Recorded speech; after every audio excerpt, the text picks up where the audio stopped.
And then as I, grew and as I started to develop that, that heightened sense that started out as defense, as I settled down and, came into a deeper understanding of my power and my desires in the world, it was easier to connect to people in a loving way. It transferred easily from a defense mechanism to an ability to love and care for people. That's amazing, though, that you were able to process it positively. Yeah. How do you think you were able to, because we've talked about this before when you've talked about your mother, your father, what you learned from them. Tell us a bit about what you learned and how you were able to process it positively and engage with it rather than create a negative story from it. Because a lot of people may see violence and react differently. I think there's always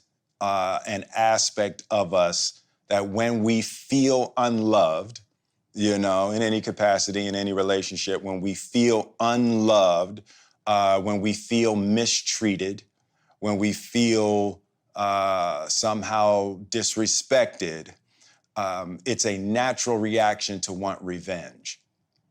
And I think that's what happens with most people, specifically in our most vulnerable stages when we're children. It's really hard for the ego to not click into revenge, And, once I discovered that mechanism, once I saw that most of us walk around with. Yeah. That, we want revenge against that mistreatment. And that's the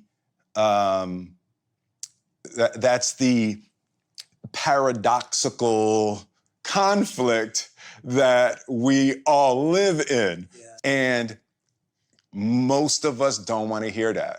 It's like, I'll take my chances with revenge.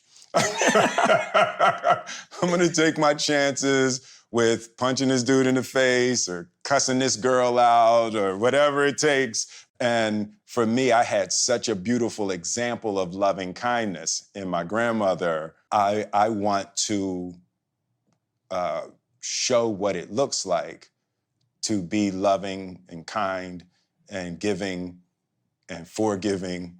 And you hold on to it because somewhere inside of you, you feel you have to be the person to show that person the truth. Like you feel like it's your responsibility. Yes. And when you kind of put that in your head, you're like, oh, like that's just a plea, a begging. A begging, A literal, like, it's not even a proposal, it's like a demand for love. It's a demand. The reason why I was highlighting the personal aspect of you is that I think that the example that you're setting through who you can be is even more than what you've done. Mm-hmm. Phenomenal what you're achieving and what you continue to achieve, but being able to do that with a loving heart, that must be, I mean, how does that feel internally?